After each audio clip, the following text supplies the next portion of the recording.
Two attractive women were dining on the restaurant's terrace, catching the eyes of passing men, but they were engrossed in conversation and paid them no mind.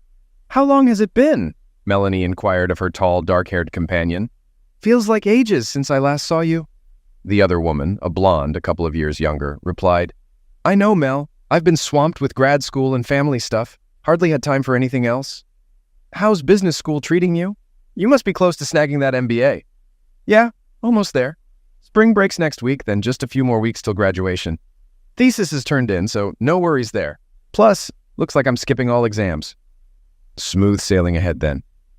"Fantastic, Mel. Thanks. Got a job lined up yet?"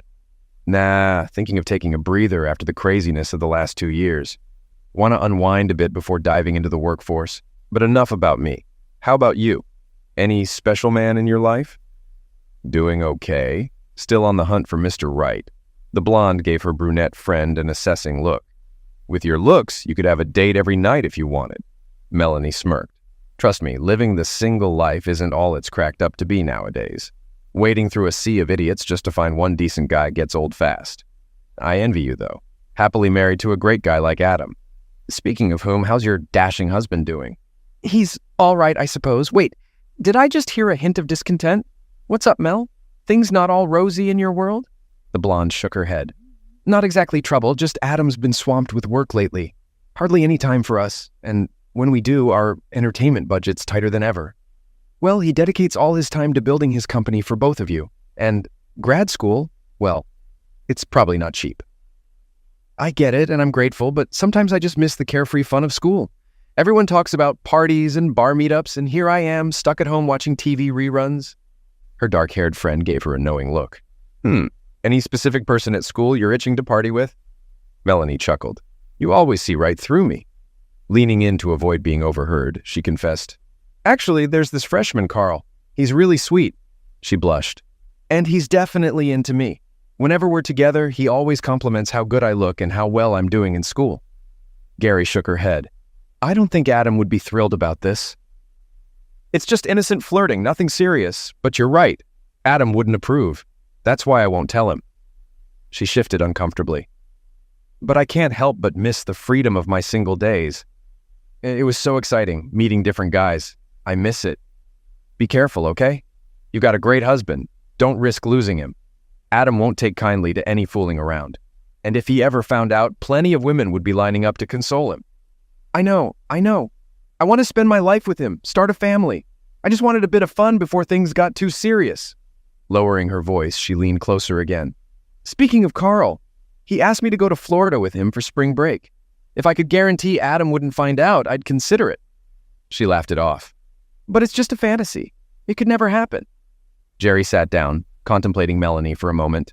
Finally, she nodded, as if she had a plan. "Don't be so sure. I've got an idea how you could pull it off." Melanie sighed, a mix of disbelief and excitement. "Are you serious? You'd risk your marriage for a fling? If I could be certain Adam wouldn't know, maybe. But you're just teasing me, Gary. There's no way I could get away with it."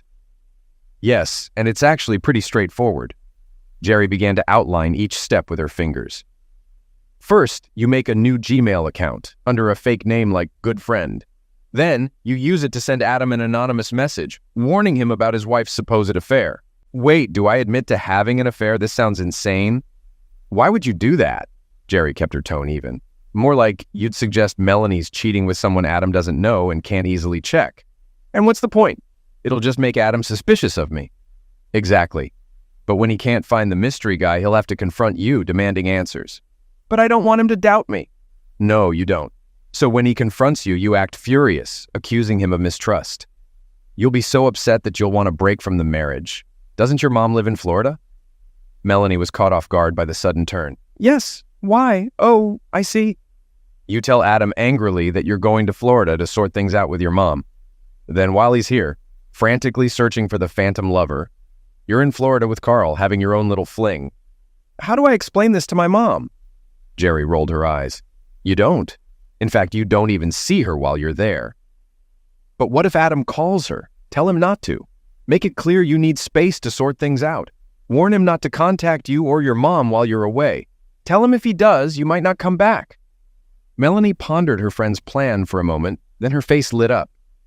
You know, Gary, I can see this working. But what about when I come back? It's easy. By then, Adam will miss you like crazy. And since he can't find the mystery man, he'll realize it's all a hoax. He'll feel guilty and beg for forgiveness. You'll forgive him, and things will be back to normal. You'll have some fun, and you and Adam will be closer than ever. What about the supposed guy I'm supposed to be seeing? Maybe I should just make up a name for him. You could, but it'll be more believable if he's real. Pick someone totally off limits, like an old guy or someone far away or even deceased. That way, if Adam tries to find him, you're in the clear. Hey, I think I've got it. There was this creepy professor back in my first year of grad school. He must have vanished because I never saw him again. How does that sound? Perfect. Melanie reached across the table, squeezing her friend's hand. You're amazing, Jerry. I'm so pumped. I really think this is going to work. She hugged herself, trembling with anticipation. I can't wait to tell Carl. Adam returned to his office, sinking into his worn swivel chair.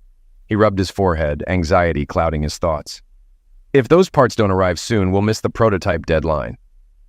After the foreman left, Adam pondered a backup plan.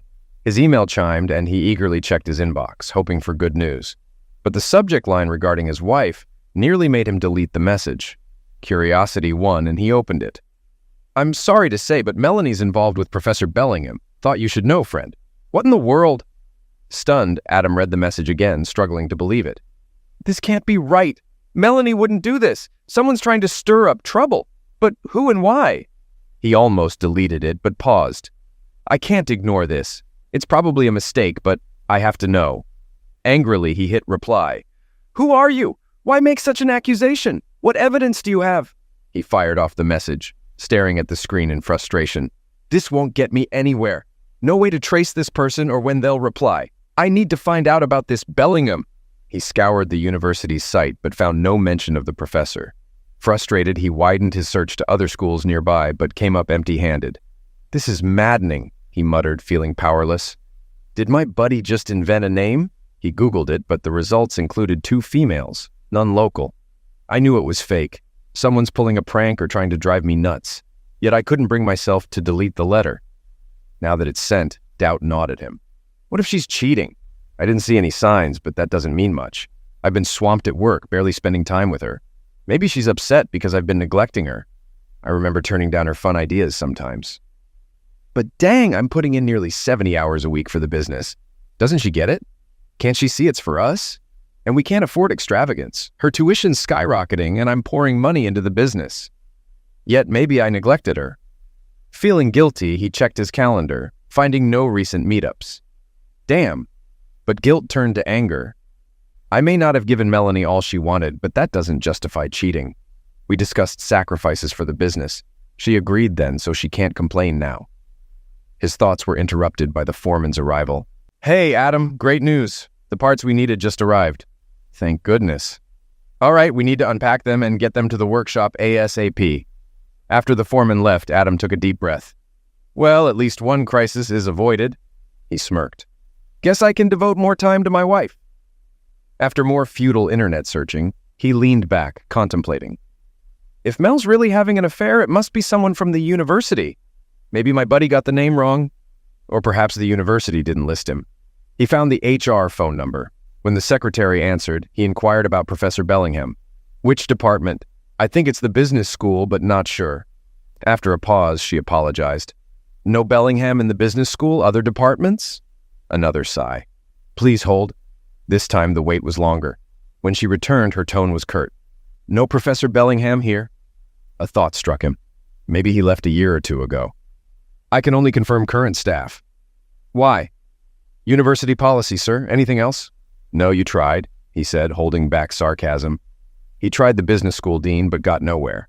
By now, his head throbbed. Need a drink, he muttered, hanging up. Then he called Gary. Hey, can we meet at Macy's after work? I need advice. No, can't talk about it now. Okay, see you at 6.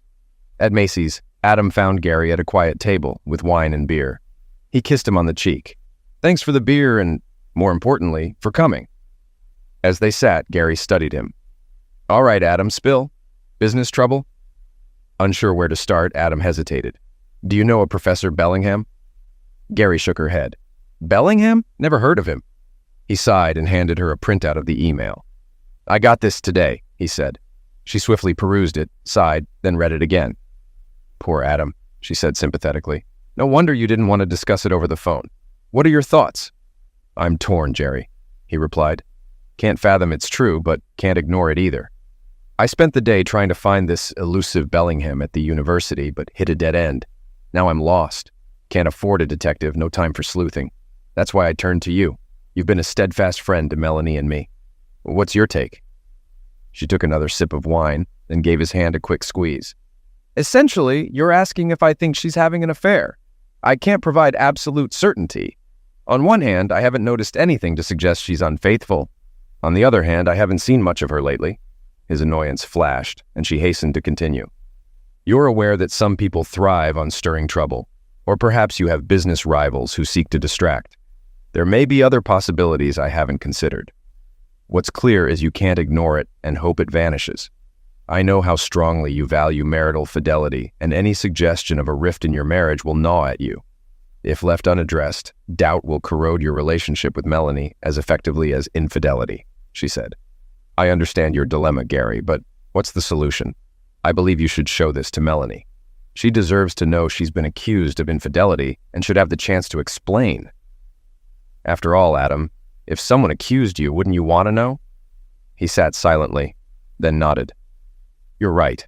Keeping this from Melanie will affect our relationship. Ultimately, it could drive us apart as surely as if she had truly betrayed me, he said. He rose and embraced her. Thanks for helping me sort through this, Gary. I don't know what I'd do without you. You both mean the world to me. Adam, if there's anything I can do, just say the word. He nodded gratefully and headed for the door as she watched him go. When he arrived home, Melanie was already there, waiting for him. Where have you been, Adam? I tried to call you, but you didn't answer, she questioned. Ignoring her query, he grabbed her hand and guided her to the couch, sitting next to her. I need to show you something, Mel. Something that's really confused me, he explained. As she sat down next to him, she appeared anxious while he handed her the printout. I received this email today. Can you make sense of it? She quickly read it, then, to his shock, she stood up and began shouting. Do you think I'm cheating on you? I can't believe this. You hear one accusation from someone anonymous and suddenly I'm accused of cheating? No, darling, I'm not blaming you for anything. If you're not blaming me, then why did you show me this nonsense? She grabbed the printout, crumpled it, and threw it at him. You might as well stab me in the heart. This deeply wounds me. You trust someone too scared to even sign their name over me, your wife, she declared, grabbing her bag and heading toward the door.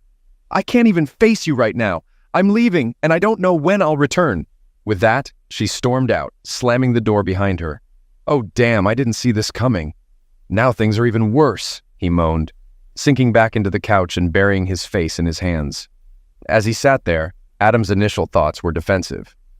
Why was she so upset? She didn't even let me explain. I didn't accuse her of cheating. I just showed her what someone else claimed, that's all. But he realized the truth before he finished. If Mel had shown me that note, I probably would have lost it too. But what could I do? Pretend everything was okay? Jerry was right. I can't just dismiss the letter. It wouldn't be fair to Mel or to me. Even though he spent the rest of the night pondering the issue, he was no closer to deciding what to do than when he began. He knew he and Mel needed to talk, but he couldn't even decide what to say to her. All he knew for certain was that he wanted to bring his wife home to try to repair the relationship. Emotionally drained, Adam was determined to stay awake until Melanie returned. However, after another hour of waiting, exhaustion overtook him, and he drifted off to sleep on the sofa. Sometime past midnight, the sound of the door opening jolted him awake. As he stood up, Melanie entered the living room and fixed him with a stern look, hands on her hips. Mel, we really need... She cut him off sharply. I don't want to talk about this now, she said, her tone final. You can spend the night on the couch and we'll discuss it in the morning. Without waiting for a response, she turned and marched down the hallway to their bedroom. Hearing the door slam shut, he groaned and settled back on the couch, hoping sleep would claim him again. It took a while. Adam usually rose early for work, but he felt compelled to wait until Melanie appeared so they could talk. Brewing coffee, he sat at his laptop, skimming the news. Nearly 8 o'clock, Melanie entered the kitchen, dragging a suitcase behind her, shocking Adam. Where are you going, Melanie? I thought we were... She raised her hand, cutting him off. It's a shock, Adam. This shakes our whole marriage. I need time alone to process. Spring break starts tomorrow and I'm going to Florida to visit my mom. I'll be gone all week, returning next Monday for classes. During my absence, I don't want to hear from you. No calls to me or my mom. Got it? He nodded, feeling helpless. I'm serious, Adam. If you try to reach out, I might not come back. Understood? Another nod. Okay, she said, and left, dragging her suitcase to her car. Stunned, Adam sat for minutes before dragging himself to shave and change, then drove to work with a heavy heart. Upon arriving, good news awaited him. His foreman efficiently distributed the missing components and testing proceeded without issue. At least the business won't crash today, Adam muttered bitterly to himself. Unlike my marriage. In the afternoon, while working on a spreadsheet, he received a call from Jerry. I was worried and wanted to know how you were doing. How did it go last night with Melanie? Oh, well, it's a long, sad story, he said, feeling dejected. Oh, that doesn't sound very good. Maybe we can get together to discuss this again over a drink. That would be great. Jerry, same place. Okay. Before leaving, he checked his email again, but there was still nothing from Gudfrien. At the bar, Jerry saw the dark circles under Adam's eyes right away. Adam, looks like you didn't sleep much last night. What happened? Taking a big sip from his beer, Adam talked about the fight with Melanie and her leaving. The next day, Jerry looked at him with sadness and guilt. Oh, Adam, I feel awful. You listened to me and it turned out all wrong. No, Jerry, I thought about it a lot, and I believe it was the only choice. I didn't expect Mel to react so strongly, but I couldn't hide the letter and act like nothing happened. Now I hope she'll calm down and we can talk when she's back. You say that nicely, Adam, but I still feel bad. So what's your plan for the week? I'm not sure, Jerry. If Mel and I don't talk, I don't see how we can move forward. Maybe I'll wait a bit and then call her. No, Adam, that's the last thing you should do. She already feels like you don't trust her. If you call after she told you not to, it'll prove her right. Yeah, I get it. But I feel so useless. I don't know how to find out who sent the letter. While she's away, I'll keep trying to find this Professor Bellingham. That sounds smart. Maybe he can help fill in some gaps. Over the next days, Adam kept trying to solve the letter mystery. Despite no luck, he was sure Bellingham had ties to the university. Then he had an idea. Maybe I can't find him because he's an alum, not a teacher. I'm an alum too, so maybe the alumni office can help. When Adam called and said he was a former student, he got transferred to the development department quickly. The person he talked to wrote down Adam's info and asked if he wanted to give money to the school. Adam said no. He was looking for Professor Bellingham, thinking he might be a former student.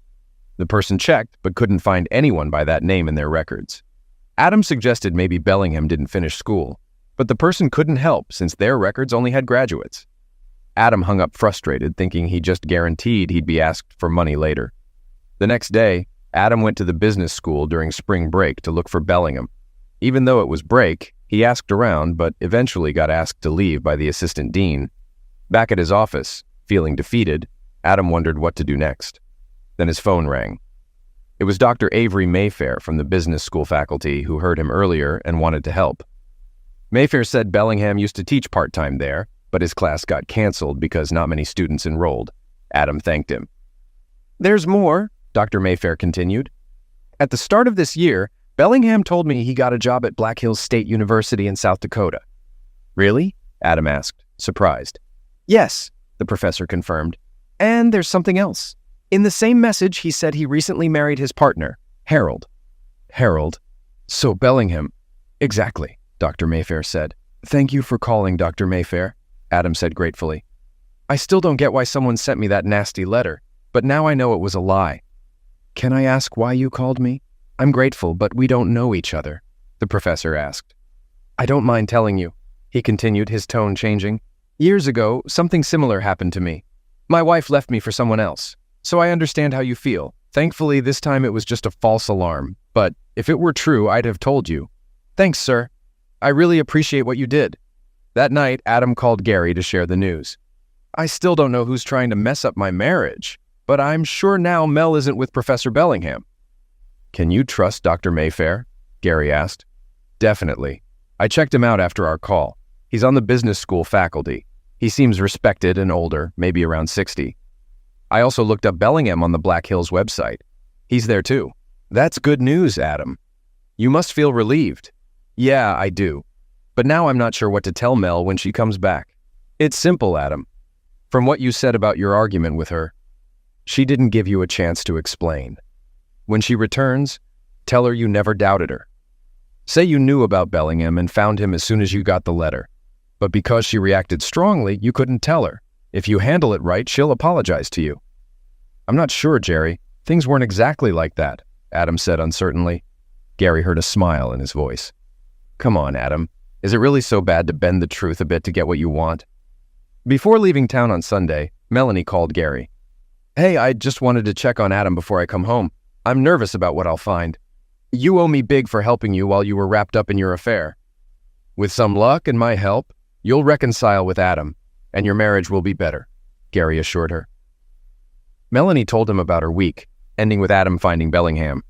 If you handle it right, Adam will apologize, you'll apologize, and everything will be normal again. There was silence. What if I don't want things to go back to normal? Gary was confused. What do you mean? Just last week you had an epiphany. Carl, the guy you're with, makes you laugh, and he's great in bed. You haven't felt this happy in years. You want to keep seeing him until the semester ends. Come on, Gary, you have to help me figure out a way to make this work. Hold on, Melanie. You're already taking a big risk by going off with this guy for a week. If you try to keep the affair going here in town, you're really pushing your luck, girl. Maybe. But you've got to admit, your little scheme worked like a charm. I bet you can come up with a plan for me to do it again. Come on, Jerry, please. This guy is really something. I was afraid something like this might happen. There was a prolonged silence. Okay, Jerry said slowly. I can come up with a plan to get what you want. But you need to understand, you're putting your marriage to Adam at risk. He's a good guy, Melanie. He's dedicated, faithful, and a real family man.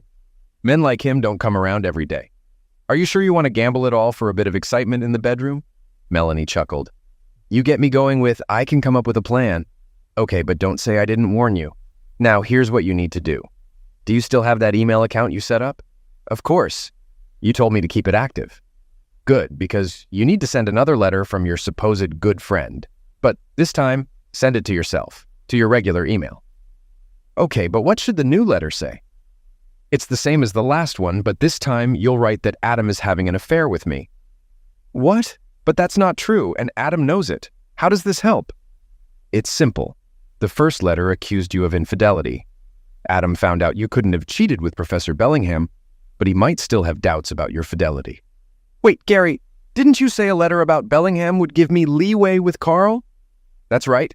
But after he gets the second letter, he won't have doubts. He already knows you weren't involved with Bellingham, and he's sure he's not having an affair with me. Clearly, the so-called good friend is a liar, so Adam won't doubt you anymore. This means you can get away with almost anything without raising Adam's suspicions. There was silence on the line.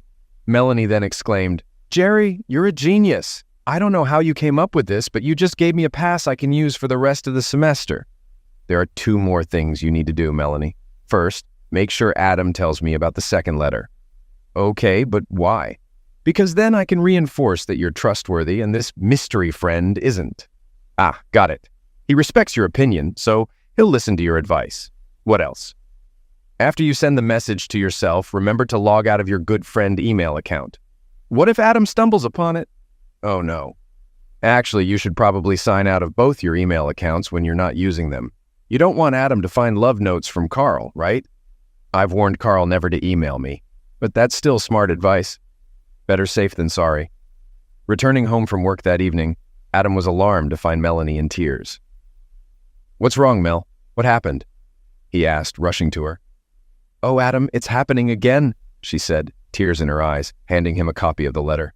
Damn it, he swore after reading the accusatory message. You know that's not true, right? Of course. I know you'd never cheat on me, just as I'd never cheat on you. And even if you did, I know it wouldn't be with Gary. She's such a good friend to both of us that she'd never do anything like that. Damn it. Someone's still trying to stir up trouble for us, and I have no idea who or why. There must be a way to trace these things. She looked up at him hesitantly. Are you going to tell Jerry about this? Do you think I should? I believe you should. Whether you like it or not, she's now involved. It wouldn't be fair to her if you didn't inform her about this. The next morning, when Adam called, Gary answered cheerfully. Well, how are the lovebirds today? Adam's tone was serious.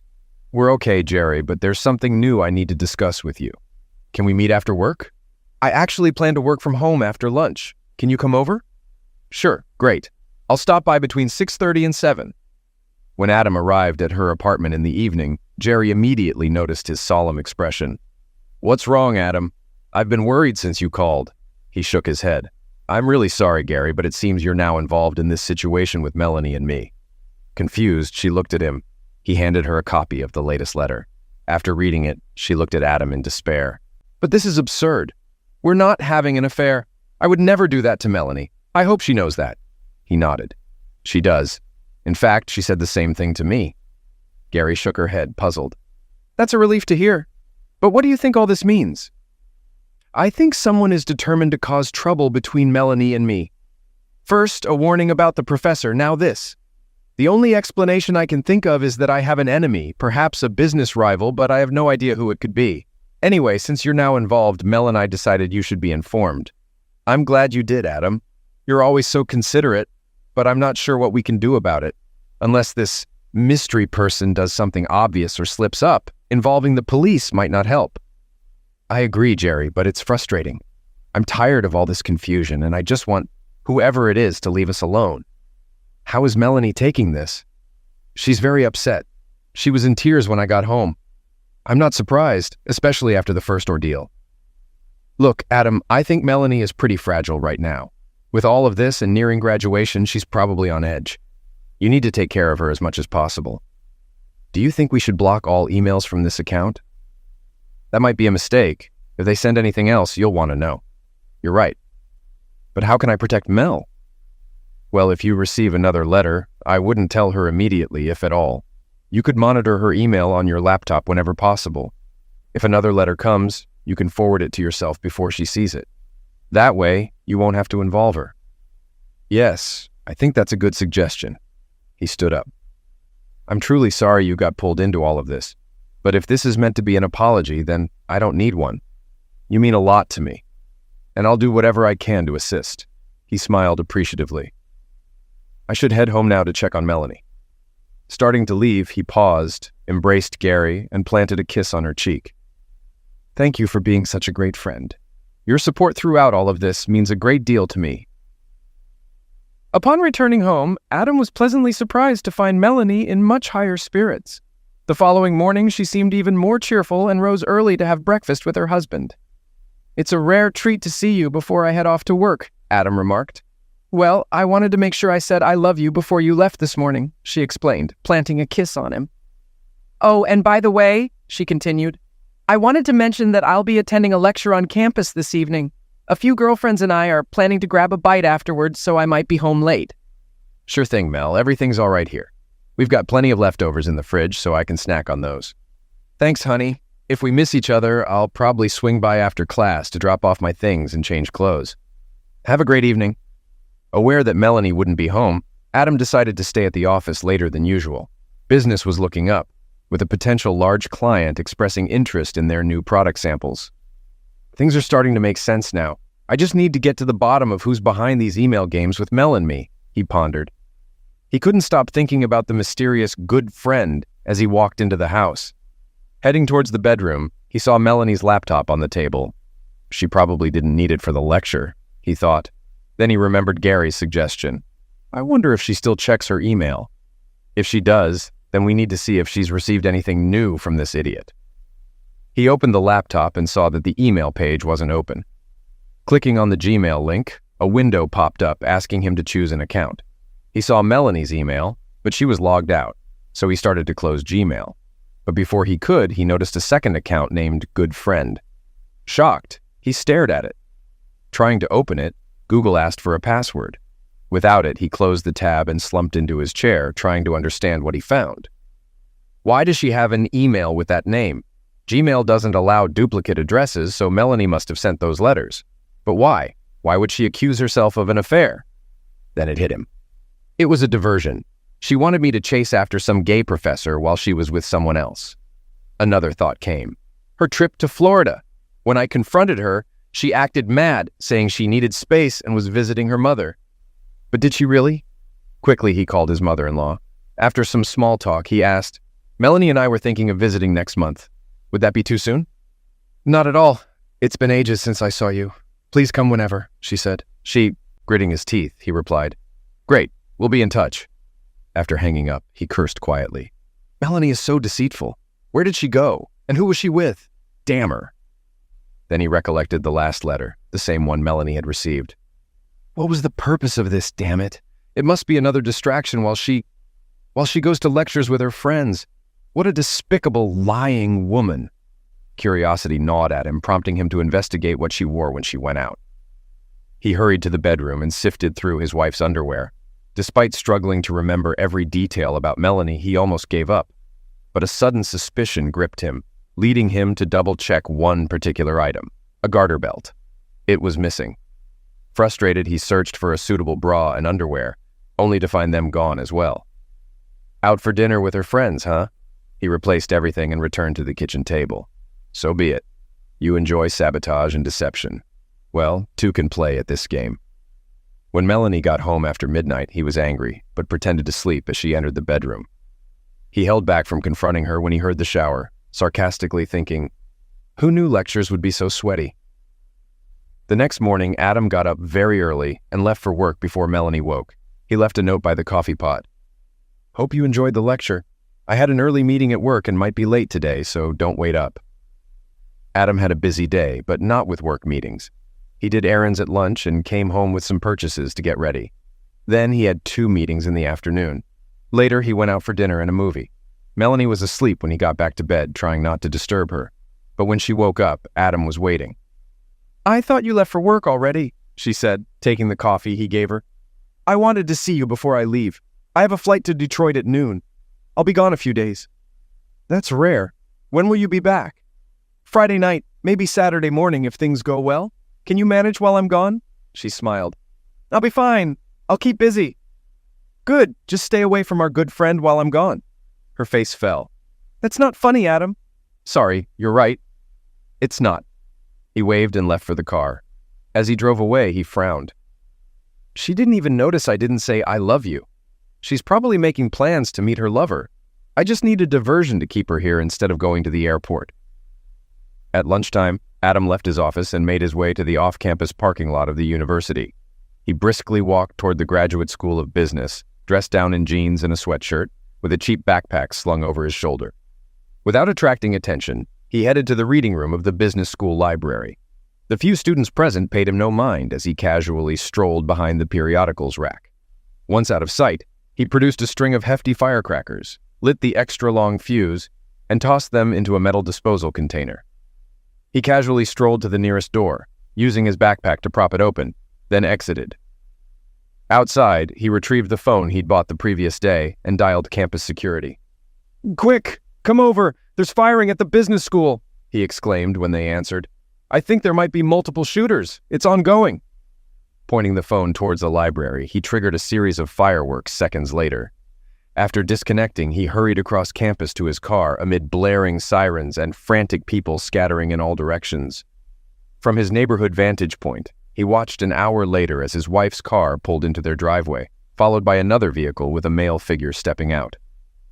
In times of danger, there's no place like home, Adam muttered with a bittersweet grin before driving to the motel where he'd booked a room. Later that night, he circled his neighborhood to ensure the second car remained parked in his driveway, then returned to his room to attempt sleep. The next morning, when the adulterous pair exited the house, they were shocked to find Adam leaning against the stranger's car door. God, Carl, that's my husband, Melanie gasped upon recognizing him. I thought you were in Detroit, she stammered, then caught herself.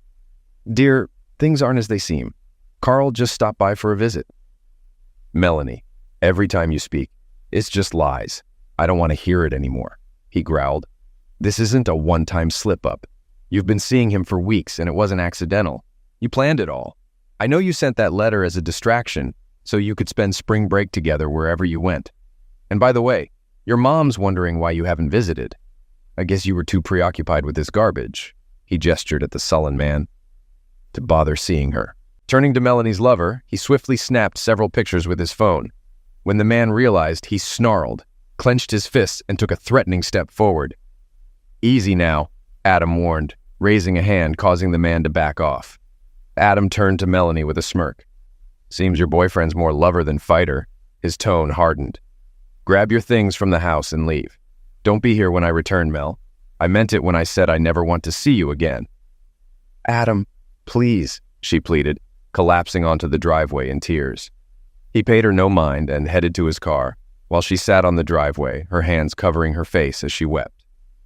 En route to his office, Adam made a stop at a dumpster, disposing of his phone and the toy weapon tucked in his pocket.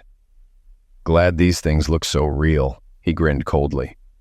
Back at his desk, Adam emailed one of the photos he had taken. Surprisingly, he received a call shortly after.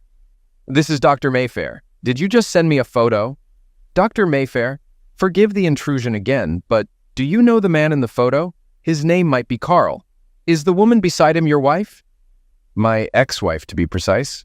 Lovely woman. I recall her being in one of my classes last year. As for the man, I recognize him. He's Carl Mannheim, one of my dissertation students. Carl Mannheim. Good to know, Doctor. I have some business to attend to with Mr. Mannheim. So, he's the serpent in your Garden of Eden? In a manner of speaking. But my Eve wasn't exactly innocent. Ah, I see. Quite intriguing. Well, I'm glad to have assisted you, though I'm sorry it's not the outcome you desired. Thank you, Doctor. I appreciate your time and help, regardless of the outcome. Good luck to you, my boy, and keep your spirits up. Things have a way of working out, speaking from experience. 2 months later, Adam sat with his lawyer, feeling irked. Any word from Melanie's lawyer? How's the divorce proceeding? Yes, I spoke with Hannah Montrose yesterday, and she sent a counteroffer to Melanie today. The good news is Melanie's agreed not to contest the divorce after hearing the recordings you made. Hannah persuaded her not to risk them in court. But the bad news is now that Melanie's accepted the marriage is over, she's keen on getting as much financial compensation as possible. Damn, she deceives me, gets caught, and then expects me to pay up. It's unfair. What's my cheating wife after?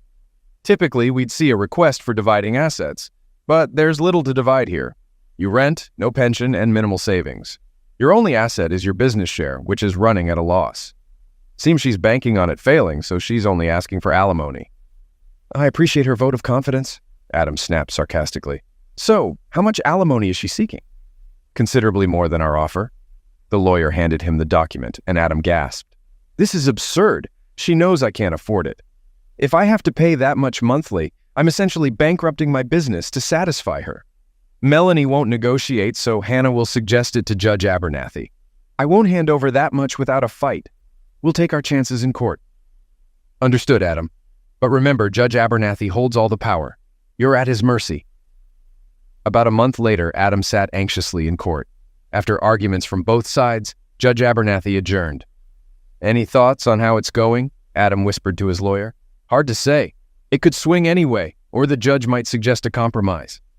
They stood as Judge Abernathy returned, then sat again as he called the opposing counsels to the bench. I assume your positions remain unchanged, the judge stated.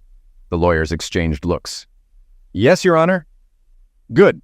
Before I decide, I'd like to question Miss Weatherby. Hannah Montrose looked tense but motioned for Melanie to approach. Stay calm, she whispered. And remember, address him as Your Honor. Adam's lawyer leaned in. Usually, it's not good when the judge wants to hear more from the other side. Adam watched sourly as his soon-to-be ex-wife testified, noting the judge's attention on her. I think we're in trouble, he murmured to his lawyer. The judge reviewed papers, then turned to Melanie. Miss Weatherby, it seems the primary dispute is the alimony amount. Your offer is substantially higher than Mr. Weatherby's, correct? Yes, Your Honor. How do you justify your proposed amount? We're asking for more, considering my years of marriage and the need to start anew, Your Honor. However, Mr. Weatherby claims his sole income is from his struggling business. Why do you believe Mr. Weatherby can afford your proposed support? We argue he's artificially deflating his income by investing in his business. Adjustments could easily cover the support I seek. The judge remarked, examining the financial statement. It shows negative cash flow, Your Honor. Adam's accountants can manipulate numbers to yield any desired result. The judge raised his eyebrows. Are you suggesting the financial statements are fraudulent? Melanie turned pale and shook her head firmly. Noticing this, Melanie swiftly corrected herself. No, Your Honor, not at all. Earnings can be deferred and investments accelerated, all within accepted accounting principles. He simply invests heavily in his company. Adam's blood pressure spiked. He whispered angrily, What a manipulative move. She knows it's untrue. She's just trying to pressure me into giving her what she wants, regardless of the truth. Meanwhile, Judge Abernathy reviewed the case summary. Until now, we've focused on your husband's business investments, Mrs. Weatherby. However, Mr. Weatherby has also invested significantly in you, or at least in your education.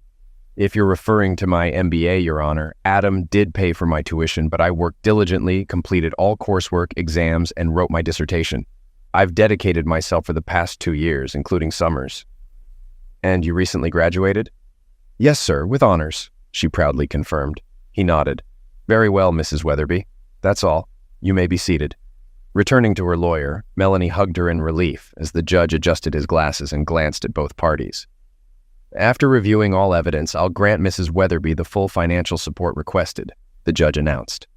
Adam winced, and Melanie hugged her lawyer in joy, but the judge wasn't finished. This settlement provides for a comfortable living without employment for Mrs. Weatherby, despite her recent completion of a degree that should qualify her for a lucrative position. To incentivize the use of her education, I'm awarding alimony for 6 months. Only 6 months? That's unfair, Melanie protested. I can and I have, the judge replied, striking the gavel. Next case.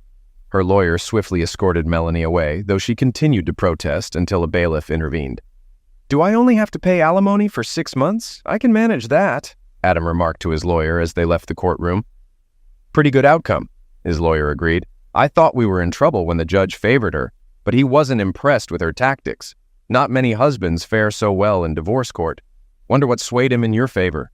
You don't think her pleading no contest to the infidelity charge played a role? He shouldn't have considered it when deciding the financial settlement. Adam glanced back to see Melanie still arguing with her lawyer and chuckled. Well, whatever it is, I'm satisfied with the outcome. At that moment, a hand rested on his shoulder, and Adam turned to see an elderly man, vaguely familiar. I wanted to introduce myself, the gray-haired man explained. I'm Professor Mayfair. Adam firmly shook his hand. Professor, it's a pleasant surprise to meet you in person, sir. Thank you again for your assistance. What brought you to court today? The elderly man smiled. After our talk, I became curious about your case, so I decided to drop by and see how things turned out. His smile widened. It also gave me the chance to speak with an old friend of mine, Judge Abernathy. He shook Adam's hand again. I'm glad things worked out for you. If I can help in the future, I'd be glad to. He winked. Us divorced husbands need to stick together. As the professor left, Adam watched him go. Interesting, he muttered, then shook his head. Out of the corner of his eye, he thought he saw Gary in the crowd, but she vanished when he looked. It took a while before she dialed a familiar number on her phone, and when it was answered, she hesitantly said, Hello? Jerry, it's me, Melanie. Melanie, what a surprise. Haven't heard from you since you moved to Florida. How are you? To be honest, it's been tough. That's why I called. I needed someone to talk to.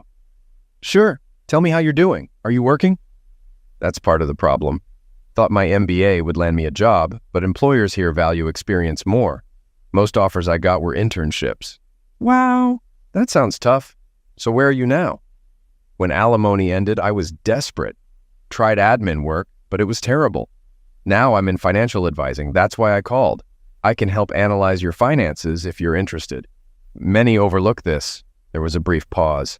Oh, Melanie, I'd like to assist you, but my finances are stable right now, and I'm pretty confident about the future. I don't think I need help.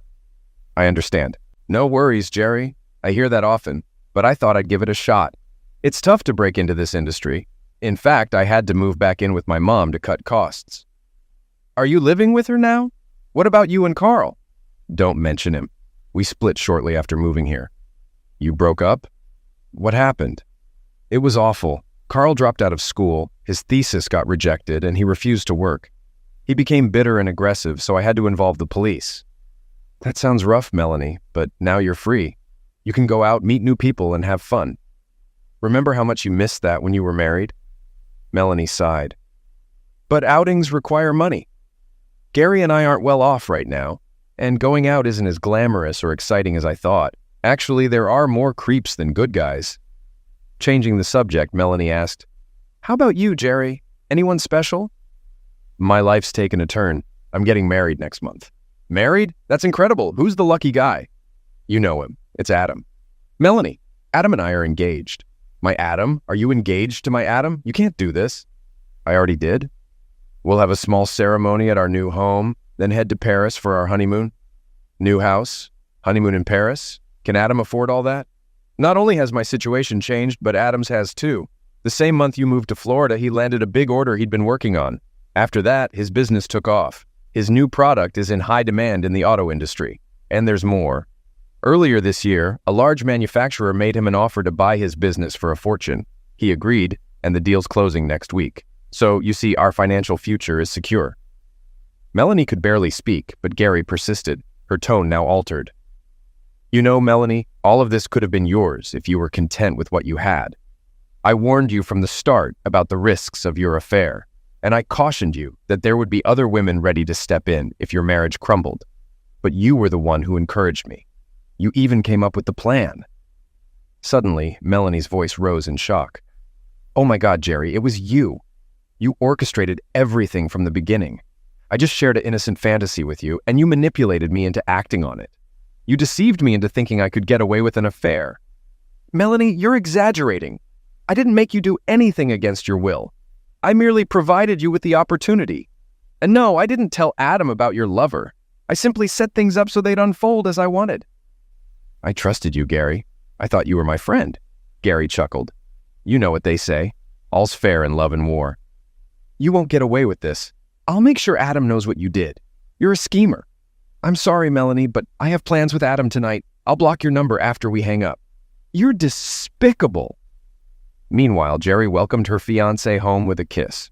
Adam mentioned receiving a letter from Melanie. Really? Jerry replied casually. I almost forgot about her. What'd she want?